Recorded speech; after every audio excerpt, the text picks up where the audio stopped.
이 부활절을 맞이해가지고 평소에 부활절보다는 제가 말씀을 열심히 연구하고 이렇게 하다 보니까 이 부활절에 그 부활의 능력에 참여하는 그런 교회, 실제로 초대교회가 그렇게 했었기 때문에 오늘날도 그와 같은 일이 우리에게 일어난다, 그런 믿음을 가지고 말씀을 연구하고 증언하는 가운데요, 오늘은 소망에 관한, 그러니까 부활 공동체의 능력인 소망에서 나타난다라는 것을 여러분들에게 전하려고 합니다. 이 초대교회가 능력이 있었던 것은 경제적 일심 공동체, 경제적으로 다 일심 공동체가 되었다.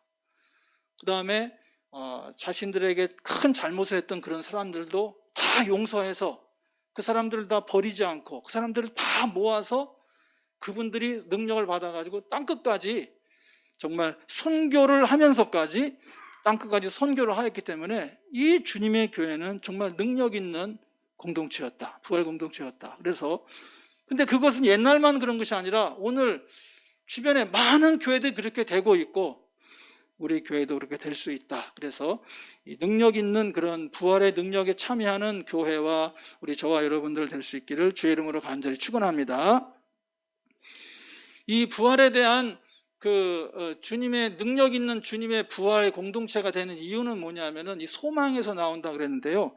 이건 소망은 우리가 다 알다시피 믿음, 소망, 사랑이잖아요. 그래서 사도 바울은 고린도 교회 사람들한테 믿음, 소망, 사랑 중에 제일은 사랑이다 이렇게 말씀했는데 오늘은 믿음, 소망, 사랑 중에 오늘은 소망입니다. 그래서 우리 믿음, 소망, 사랑이라는 것은 주님을 닮아가고 주님 앞에 정말 변화되고 주님 앞에 충성하는 데 있어서 그 세 가지 덕이거든요. 덕 세 가지. 우리 교회가 삼위일체 은혜 아래서 주님 축복받고 삼위일체 은혜 아래에 있는 교회인데 그게 믿음, 소망, 사랑입니다. 그럼 이제 믿음, 소망, 사랑을 데살로니가전서 1장 3절 말씀에 구체적으로 뭐라 그랬냐면은 믿음의 역사와 사랑의 수고와 소망의 인내 이렇게 사도 바울이 구체적으로 또 표현을 했어요. 그래 믿음의 역사는 꼭 필요하죠. 우리는 믿음이 있어야 구원받습니다. 구원을 받고 그 다음에 이 믿음을 가지고 새로운 삶을 시작할 수 있기 때문에 또한 믿음 속에는 기적을 일으키는 그런 능력도 있기 때문에 사도 바울은 믿음의 역사라 이렇게 표현하고 있어요. 그 다음에 또 뭐냐면은 사랑의 수고. 그러니까 믿음으로 구원받은 사람은 사랑을 실천해야 됩니다. 왜냐하면 하나님은 사랑이시기 때문에 요한일서 4장 8절 말씀에 있어서 그래서 사랑은 오래 참고 사랑은 용서하고 사랑은 또 봉사하고 사랑은 섬기는 일을 하고 또 예수님께서도 뭐라 그러시냐면 새 계명을 너에게 주노니 서로 사랑하라 이렇게 말했거든요. 이 사랑도 교회에 있어서 교회가 능력 공동체의 중요한 덕목입니다. 이것도 이제 다음 주나 이렇게 계속 이어져 나오는데요. 초대교회가 얼마나 사랑이 많은 교회였었는지. 근데 사랑 실천하는 게 어렵습니다, 여러분. 제가 지난주에 우리한테 죄 지은 사람 용서하라 그랬는데 또 죄 지은 사람한테 용서를 구하라 그랬는데 쉽지 않습니다. 그거 쉽지 않아요. 사랑 실천하는 거 쉬운 일 아닙니다. 굉장히 어려운 일이에요. 이 사랑을 실천할 수 있는 힘이 어디서 나오냐 그러면 이게 소망에서 나오는 거예요.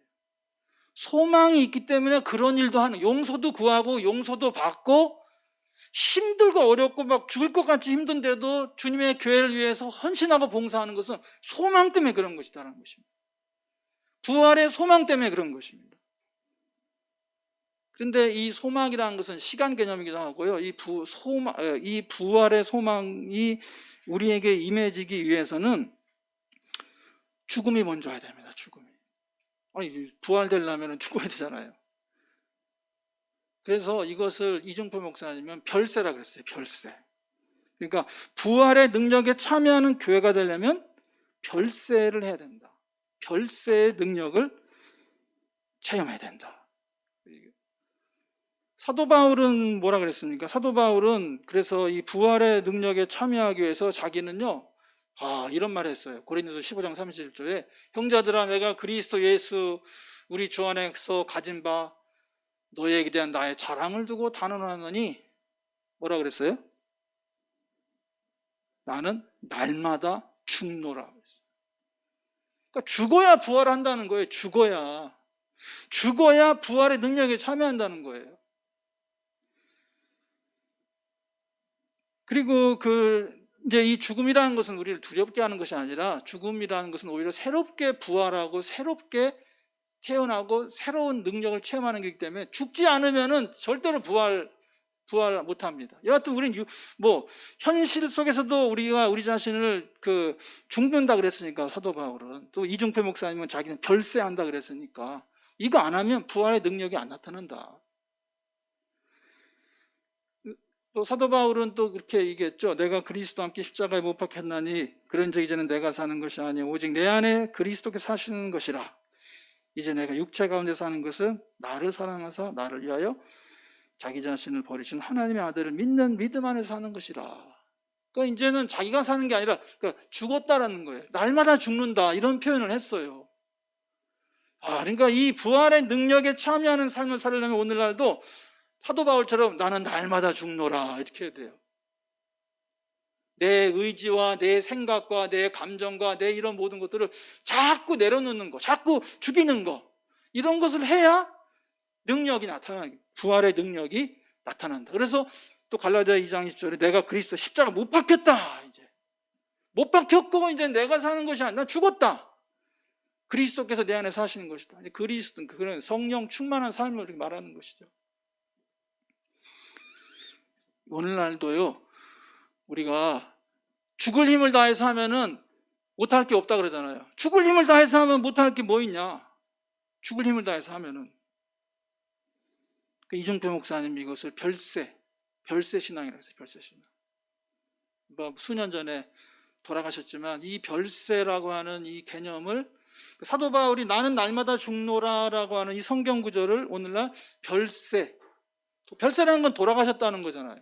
돌아가셨다는 이야기도 되고 다른 세상이라는 말도 되고, 그런 삶을 살지 않으면은 부활의 능력을 체험할 수가 없다. 그러니까 별세의 은혜를 살아야, 별세의 신앙을 살아야 능력이 나타난다, 그런 말씀. 이런 사람들이 모인 교회가 초대교회였습니다.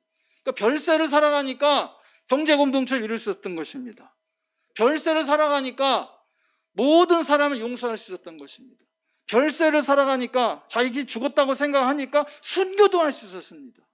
그리고 땅끝까지 그냥 두려움 없이 가서 복음을 증거할 수 있었던 것입니다. 우리도 이 소망의 인내, 별세 신앙을 통하여서 정말 부활의 능력을 체험하는 저와 여러분 될 수 있길 주의 이름으로 간절히 축원합니다. 아멘. 베드로는 오늘 성경 사도행전의 본문 말씀 보면은 미문에 앉아있던 구걸하던 그 장애인을, 어떻게 또 장애인 주라고 이게 딱 맞게 돼서, 장애인을 나사렛 예수 이름으로 일어나 걸어라. 그래서 그분이 일어났어요. 일어나니까 그 예루살렘 성이 막 깜짝 놀란 거죠. 누가 일으켰냐? 넌 누가 일으켰느냐? 넌 태어나면서부터 장애인이었었고 또 구걸하던 거지였었는데 어떻게 너 이렇게 일어났냐? 그러니까 베드로, 저 기독교인 베드로가 나 일으켰다. 사람들이 모여들고 이렇게 돼서 복음을 증거할 수 있는 그런 기회가 되었어요.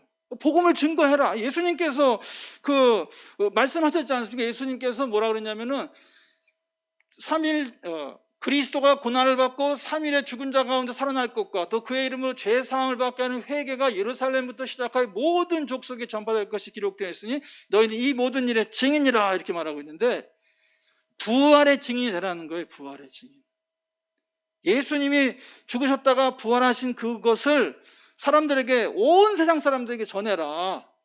그렇기 때문에 사도 베드로는 거기서 증언하는 것이, 너희들이 십자가에 못 박혀 죽게 하고 강도는 살리고 의로우신 예수님을 죽게 한 너희들이 죽인 거다. 그렇지만 하나님께서 다시 살리셨다. 근데 이 설교의 포인트는 그 복음을 말하는 것이지만은, 그게 복음이죠. 복음인데 그 뒤에 말씀 보시면은 예수님의 재림이 나와요. 재림. 그러면서 새롭게 하는 날이 올 것이다. 새롭게 하는 날이 올 것이다. 그러니까 이건 소망에 관한 이야기입니다. 소망. 우리의 그 인생이 끝나면 무엇이 목적이냐? 우리 인생의 목적. 우리 인생이 끝나면 예수님이 부활하신 것처럼 우리도 부활할 것을 너희도 믿고 회개하고 세례 받아라. 이렇게 권면하는 것이거든요. 여러분, 우리도 주님의 부활을 믿음으로 말미암아서 우리도 부활하게 될 것을 믿고 소망 가운데 인내 가운데 이 악한 세상을 이겨나가는 저와 여러분 되시기를 주의 이름으로 간절히 축원합니다. 아멘. 그래서 베드로가 그렇게 말하고 있잖아요. 여기 보면 그러면 너희가 회개하고 돌이켜 너희 죄 없이 함을 받으라. 그리하면 이같이 하면 새롭게 되는 날이 주 앞으로부터 이를 것이요. 그리고 아까 읽은 20절 말씀에 예수님이 재림하신다 그랬어요. 예수님이 재림. 그러니까 이것은 단순히 새롭게 하는 날 복음을 증거하고 이런 복음이지만 뒤에 부분에 강조되는 것이 뭐냐면 예수님이 재림하신다. 그래서 세상에 종말이 오고 여러분들이 새롭게 되는 날이 올 것이다. 변화될 것이다. 지금 예루살렘에서 지금 이렇게 고생하고 힘들고 로마 제국의 그런 학정 가운데에서 또 거기에 로마 제국과 빌붙어 가지고 또 백성들을 괴롭히는 세리와 공회원들과 또한 악한 헤롯과 이런 모든 고통에서 끝나는 날이 오게 될 것이다. 소망을 얘기하는 거거든요. 소망의 그러니까 주님의 다시 오신다. 주님이 재림하신다. 세상에 종말이 온다. 그렇기 때문에 예수님을 믿어라. 이렇게 이제 증거하는 것이죠. 오늘 읽은 본문 말씀에 요한일서도 그 말이 나오잖아요. 사랑하는 자들아, 우리가 지금은 하나님의 자녀라. 장래에 어떻게 될지는 아직 나타나지 아니했으나 그가 나타나시면 우리가 그와 같을 줄 아는 것은 그의 참모습 그대로 볼 것이기 때문이니 주를 향하여 이 소망을 가진 자마다 그의 깨끗하신 것 같이 자기를 깨끗하게 하느니라. 이 본문에서 말씀해 주는 것은 우리가 하나님의 자녀들인데 장래에 어떻게 될지는 모른다. 우리가 죽으면 어떻게 될지 모른다. 그런 뜻이에요. 우리 인생이 끝나면 어떻게 될지 모른다. 왜냐하면은 모르죠. 우리가 정말 그 세계는 이 피 안의 세계, 저 내세는 우리가 잘 모르는 것이에요. 그래서 뭐 영화도 만들고 뭐도 하고 하지만 뭐가 진실인지는 모르겠어요. 그래서 사도 요한은 지금 이렇게 말하고 있는 거예요. 어떻게 될지는 모르지만 우리가 그와 같이 변화될 것이다. 그와 같은 모습을 가지게 될 것이다. 그러니까 그의 참모습 그대로 볼 것이기 때문에 이제 세상이 끝나서 주님 앞에 가게 되면 영광스러운 주님을 본단 말입니다. 빛 가운데서 우리도 그렇게 변하게 된다는 얘기예요. 이제 그러니까 이 본문 말씀은 재림, 인생의 종말 그걸 말하는 거예요. 그걸 아는 사람은 3장 3절에 깨끗하신 거가 자기를 깨끗하게 하느니라. 그러니까 이제 요한일서는 사랑의 서신이기도 하지만 회개에 같다는 그런 이야기도 많이 나오잖아요. 그러니까 주님 앞에 가게 될 것이기 때문에 인생의 종말이 오게 될 것이고 우리도 그렇게 만나게 될 것이기 때문에 죄 짓고 살아서는 안 된다. 빛 가운데서 살아야 된다. 깨끗하게 해야 된다. 근데 그거 권면하고 있는 거예요. 만약에 우리 인생에 부활이 없다면 이 사도 바울이 또 그렇게 얘기했어요. 고린도전서 15장 19절 20절. 만일 그리스도 안에서 우리가 바라는 것이 다만 이 세상의 삶뿐이면, 만약 이 세상에 우리가 사는 게 요 시간만 살고 나머지가 없다면 우리는 불쌍한 자라. 그러나 이제 그리스도께서 죽은 자 가운데 다시 살아나사 잠자는 자들의 첫 열매가 되셨도다. 사망이 한 사람으로 말미암았으니 아담을 통해 죽음이 왔잖아요. 죽은 자의 부활도 한 사람 새 아담 예수님을 통해서 온다. 아담 안에서 모든 사람이 죽은 것 같이 그리스도 안에서 모든 사람이 삶을 얻으리라. 할렐루야. 아멘. 우리는 부활을 확실히 믿고 부활의 능력 가운데 살아갈 수 있기를 주의 이름으로 간절히 축원합니다. 아멘. 그러니까 이 세상과 인생의 종말에 대한 인식을 가지고 있는 교회가 초대교회였다는 그런 말씀이에요. 그래서 그 부활의 능력이, 공동체의 능력이 여기서 나온 거예요. 소망에서 나온 거예요. 너무나도 예수님이 재림이 가깝다는 생각을 가지고 살았기 때문에 다 그 세대에 온다 그랬거든요. 그러니까 이제 예수님께서 이 온 동네에 다 복음을 증거하기 전에 내가 올 것이다 그랬기 때문에, 그래서 제자들이 막 전도하러 다녔어요. 전도를 많이 하면 예수님이 곧 오실 거 생각했거든요. 근데 뭐 예루살렘 사람들한테 증거하는 건 당연하고, 유다 가는 것도 당연하고, 사마리아에 가서 증거하는 것도 당연하고, 근데 막 스페인도 가야 되고, 그 다음에 스페인으로 배 타고 가면 아메리카도 있고, 오른쪽으로 오면은 뭐 아시아에 그런 뭐 우즈베키스탄, 타지키스탄도 있고, 중국도 있고, 대한민국도 있고, 거기까지 다 못 왔기 때문에 예수님은 재림을 하시지 않은 것이거든요. 지금은 이제 예수님의 재림이 정말 가까웠다고 생각해. 모든 사람이 다 복음을 듣지만 회개하지 않으니까요. 그래서 세상의 종말이 가까웠다는 의식을 가지고 살았기 때문에 초대교회 성도님들은 그 열심을 가지고 순교자의 자리까지 가게 되고 능력이 나타났던 것이에요. 그러니까 우리도 그런 마음으로 살아야 됩니다. 내년 2022년 1월 달에 예수님이 다시 오신다 이렇게 하면 여러분 어떻게 할 거예요? 장로님 아파트 파실 거죠? 2022년 1월에 주님이 오시는데 그럼 세상 끝나는데 뭐 아파트 가지고 있을 게 뭐 있어요? 신고가, 최고가에 팔아야지. 그래서 지금 남은 몇 개월 동안 제일 높은 가격에 팔아가지고서 하나님 나라 사업에 다 막 헌신하고. 그러니까 종말 의식은 그런 거예요. 종말은 세상에, 그리고 뭐 1월 1일 날 주님께서 오신다는데 우리가, 그러니까 이 종말론자들이 그렇게 그걸 이용하는 거예요. 예수님은 아무도 몰라. 예수님도 모르고 성령님도 모르고 어린아이도 모르고 할아버지도 모르고 아무도 몰라. 하나님 아버지만 아십니다. 예수님이 재림하는 거예요. 그래서 그 시한부 종말론을 내세우면 사람들의 마음이 막 두려움 가운데 막 학생은 공부 안 하고, 그 다음에 막 그 어른들은 막 집 팔고 재산 팔아가지고 막 도망가고 어디로 가고 막 그러잖아요. 시한부 종말론은 절대로 믿으면 안 됩니다. 그러나 주님이 언제 오시는지 모른다는 항상 급한 마음 가지고 살아야 능력이 나타난다. 너무 느긋하게 하는 그거는 안 됩니다. 소망이 없는 삶이에요. 시편 기자가 그랬어요. 우리에게 우리 날 계수하는 거. 주님이 다시 오시는 거는 그거는 정해지지 않았는데 주님께 가는 날은 약간 정해졌어요. 우리가. 그렇죠? 우리에게 날 계수함 가르치사 지혜로운 마음 얻게 하소서.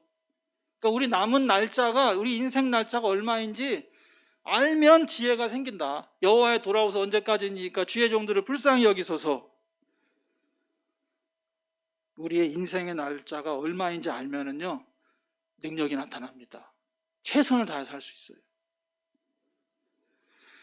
우리의 희망이 어디 있습니까? 우리의 소망이 어디 있습니까? 우리의 소망이 자녀들입니까? 자녀들이 우리의 성공을 시키는 게 우리의 희망입니까? 자녀들이 이제 뭐 초등학교 들어가고 그렇게 착하고 그러다는 아이들이 막 방황하고, 자녀들이 절대로, 또 자녀들은 또 결혼하면 확 달라진다고 하더라고요. 그래서 자녀들은 절대로 우리의 희망이 될 수가 없어요. 재물이 우리의 희망입니까? 강남에 아파트 없는 게 억울해요? 강남 아파트 갖고 싶으세요? 그 집 돈을 가지고 못 갑니다, 그거. 그리고 돈도요, 한 푼도 못 가져갑니다, 우리가. 이건 우리의 희망이 돼서는 안 됩니다. 돈 때문에 고생만 하고 병들고 힘들기만 하죠. 하나도 못 가져가요, 돈이요. 성공이 우리의 희망입니까? 그 성공하려고 사람을 짓밟고 아랫사람을 무시하고 아랫사람을 짓밟고 올라가고 성공해서 인간관계 다 깨지고, 그렇게 성공해서 뭐합니까? 쾌락을 즐기며 살아가는 것이 우리의 희망입니까? 아무것도 아니에요, 그거요. 쓴 만큼 망가지는 것입니다. 쓴 만큼 후회하게 되는 것입니다. 솔로몬은 우리들이 생각하는 모든 거 다 해본 사람이잖아요. 돈도, 그러니까 성경을 읽어보면 솔로몬은 저기 오늘날로 말하면 아마존 회장님 같은 그런 성공한 기업가 같은 그런 사람이죠. 막 무역도 많이 하고, 그 다음에 막 인간관계도 많이 하고, 정치도 잘하고, 막 그냥 다 헛되다 그랬어요, 솔로몬이. 뭐 부인도 많이 해보고, 뭐 공부도 많이 해보고, 돈도 많이 벌어보고, 땅도 많이 차지해보고, 또 하나님께 기도도 막 엄청 해가지고 지혜도 받아보고, 헛되다 헛되다 헛되고 헛되다. 좋은 이름이 좋은 기름보다 낫고 죽는 날이 출생하는 날보다 낫다. 태어나면서부터 고생이라는 거죠. 인생은 헛되고 헛된 거라는 거죠. 죽는 게 낫다 차라리. 초상집에 가는 것이 잔치집에 가는 것보다 나으니 모든 사람의 끝이 이와 같이 됨이라. 산 자는 이것을 그의 마음에 둘지어다. 이렇게 말하고 있어요. 물론 우리 믿는 사람들에게는 죽음이 부활이지만, 죽음의 부활이고 그런 능력으로 가게 되지만, 안 믿는 사람들은 참 지옥과 형벌이 남아있는 거잖아요. 그렇기 때문에 우리는 이 천국에 대한 그런 소망, 그래서 변화된 삶, 그래서 능력 있는 그런 부활의 증인이 되는 것입니다. 수명이 너무 길어졌는데 어떻게 부활의 증인이 될 것이냐. 우리는 부활의 소망을 갖고 열심히 주님께 부름받을 걸 생각하면서 열심히 살아야 되겠습니다. 환갑이 넘으시면은 그냥 덤으로 산다고 생각하셔야 될 것 같아요. 옛날에는 그 환갑 하는 것도 굉장히 어려웠었잖아요. 제가 이제 환갑을 넘어보니까 환갑이란 게 굉장히 중요한 것이구나. 옛날 같으면은 환갑에 못 갔을 수 있다. 환갑에. 우리 김학락 집사님 지지난주에 아프셔가지고 병원에 입원하셨었는데 한 50년 전만 하셨으면 그냥 천국 가셨을 거예요. 지금은 2021년이기 때문에 원인을 발견하고 그렇게 해서 생명이 연장돼서 남은 여생 동안 주님께 충성할 수 있게 된 거죠. 옛날엔 돌아가신 거죠. 환갑 지나시자마자 돌아가신 거죠. 저도 뭐 배 아프고 귀에 소리 나고 시름시름 해가지고 막 여기저기 찾아들고 이거 고치려고 저 고치려고 그냥 이러다가 그냥 그러다가 이제 시름시름 앓다가 죽었을 것 같아요. 정우철 권사님도 허리 그렇게 아프셔가지고 그 서울대 병원에 가셔서 급하게 수술하시고 하셔서 생명 연연되시지 뭐 권사님 일어나셨겠어요? 못 일어나시고 누워 계시다가 그냥 시름시름 하시다 돌아가시는 거지. 그러니까 지금 60을 넘으신 분들은 다 이제 하나님이 내 생명 연장시켜서 내가 정말 하나님 앞에 죽도록 충성할 수 있도록 생명 연장시켜 주신구나 감사하면서 살아가셔야 된다니까요. 옛날에는 수질 나쁘죠. 지금은 수도에서 물 나오니까 그 좋은 물 마시는 거. 옛날에는 그 나쁜 샘물 그거 마시죠. 그 다음에 봄마다 그거 뭐예요? 보릿고개 하면서 먹지도 못해가지고 영양 실조되죠. 아니 지금은 영양소 어디 있어요? 건강식품, 비타민 A, B, C, D, E, F 쫙 그냥 필요한 대로 뭐 아르기닌 뭐 해서 먹으니까 뭐 건강해지잖아요. 옛날에는 뭐 그냥 뭐 나무 캐 겨울에는 나무 캐러 가가지고 지게를 지고 와가지고 무릎 다 나가고 그다음에 그 뭐 밭에 가가지고 그 쭈그리고 앉아서 그거 다 해야 되고 햇빛 그냥 쬐가지고 얼굴 그냥 다 타고 그냥 피부는 쭈글쭈글해지고 그렇게 해서 생명이 굉장히 수명이 짧았었거든요. 근데 지금은 이제 도시 생활 하시고 여러분 이렇게 하니까 그다음에 좋은 음식 드시고 또 필요한 대로 건강식품 드시고 하니까 건강하시잖아요. 그러니까 남은 여생은 우리가 막 주님 앞에 죽도록 충성해야 된다니까요. 그리고 옛날에는 또 뭐 다 양반 아니잖아요. 양반 아니고 다 양반이 아니라 하인도 지금도 뭐 직장에서 일하는 사람들은 막 갑질 때문에 힘들고 막 아이고 조선시대 때 그 양반들이 얼마나 우리를 학대하고 그랬겠어요. 여러분이 다 양반이실 줄로 믿겠지만은 막 학대당해가지고 힘들고 어렵고 일본 놈들이 와가지고 또 막 그냥 또 수탈하고 학대하고 그냥 그 소녀들 데려다가 그냥 성노예 만들고 막 일본에 끌고 가가지고 석탄 탄광해가지고 막 죽도록 일시키고요. 전쟁 나가지고 서로 죽이고 이거 얼마나 불행한 그게 했겠습니까? 근데 우리 생은 진짜 이건 진짜 너무너무 감사해야 됩니다. 우리가 너무너무 감사해야 돼요. 너무 불평불만 하면 안 됩니다. 우리가 그냥 부활의 증인으로서 소망 가운데 우리에게 좋은 기회 주셨구나 그러고 살아야 된다 그런 말씀입니다. 세월을 아끼라 때가 악하니라. 지금 세월이 안 좋잖아요. 지금 너무나 안 좋잖아요. 제가 지난주에 기도하다가 포스트 코로나 이 포스트 코로나 말이 뭐냐면은 코로나가 끝나고 새로 끝나는 그걸 말하는 거거든요. 제가 포스트 코로나 없다. 포스트 코로나 없을 거다. 그냥 코로나 시대로 계속 갈 것 같은 생각이 들어요. 아니 저기 백신을 미국 사람들이나 영국 사람들 다 맞았는데도 지금 최고로 지금 코로나가 지금 창궐하고 있어요. 그러니까 이거 백신 맞는다고 해가지고 이게 될까? 지금 뭐 또 브라질에서는 새로운 변이종이 나타나가지고 이게 또 브라질은 또 이 락다운을 안 하거든요. 경제가 나빠질 거라 그래가지고 그냥 막 생활하게 해요, 그냥. 그러니까 브라질이 최고로 많이, 또 인도에서도 지금 최고로 많이 나오고, 미국도 지난주에 최고로 나오고, 우리나라도 최고로 나오고, 일본도 2,000명, 3,000명 나오고. 야, 이거 포스트 코로나 없을 거다. 우리 교회 어떻게 되냐, 이거. 교회 어떻게 되냐. 걱정이 좀 오더라고요. 그리고 지금 코로나 접종이 우리 백신 몇만 명밖에 못했다면서요. 4천만 명 다 하려면 우리 겨울 돼야 우리 순서 돌아오고 이러지 않을까.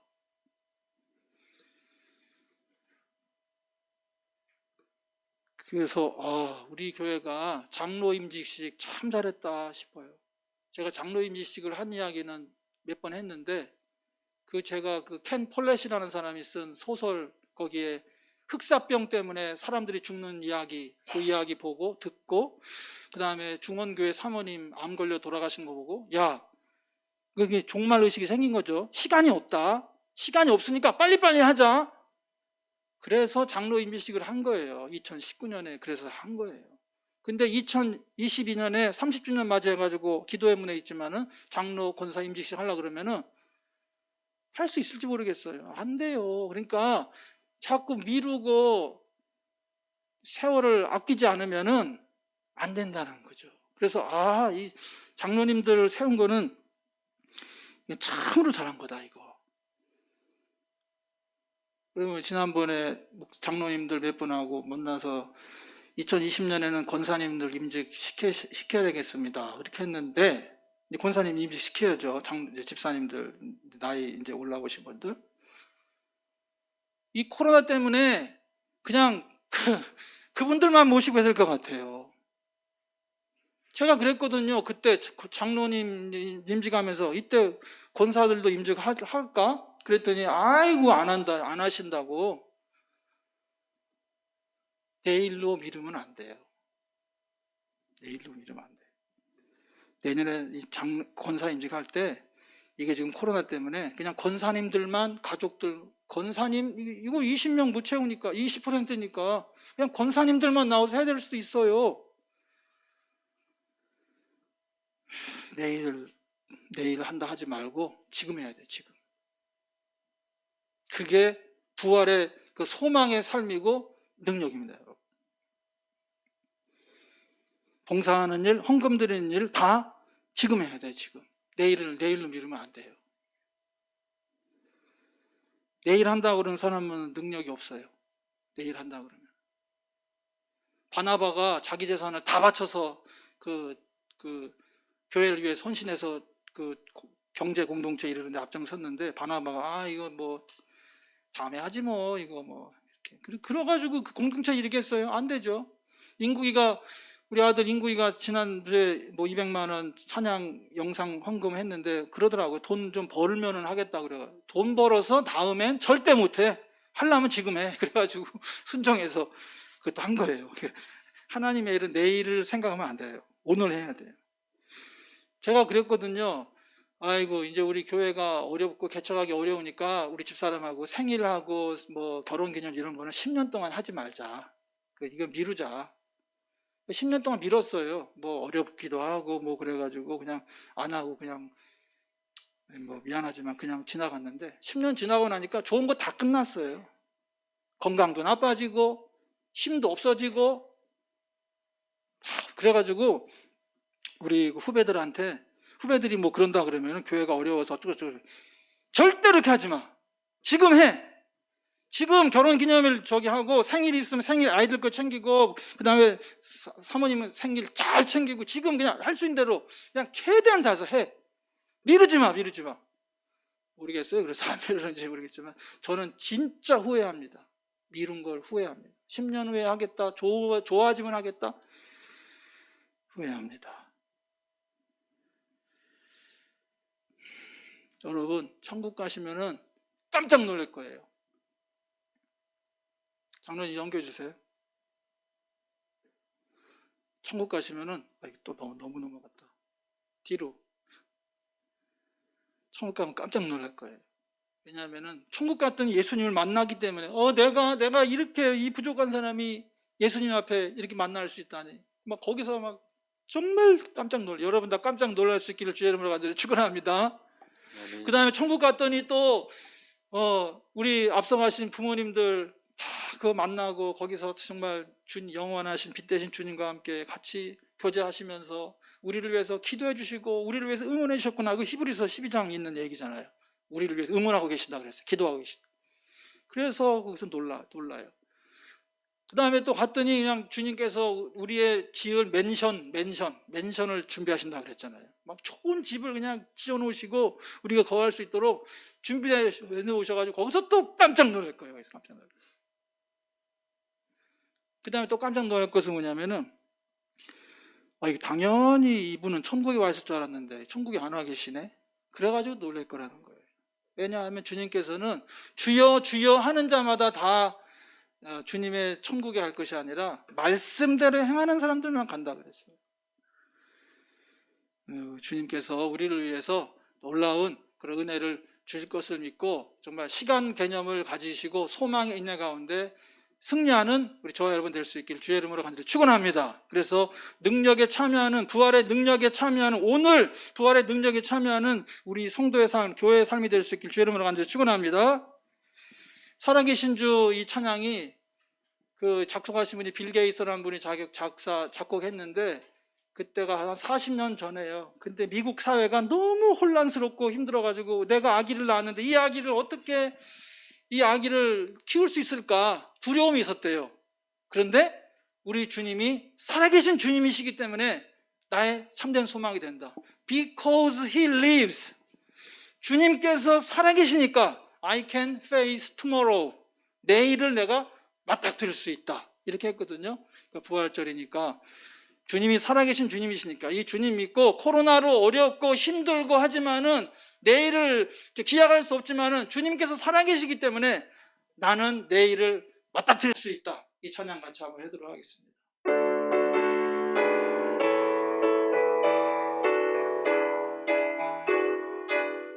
살아계신 주 나의 참된 소망. 살아계신 주 나의 참된 소망. 걱정 근심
살아계신 주 나의 참된 소망 걱정 근심 전혀 없네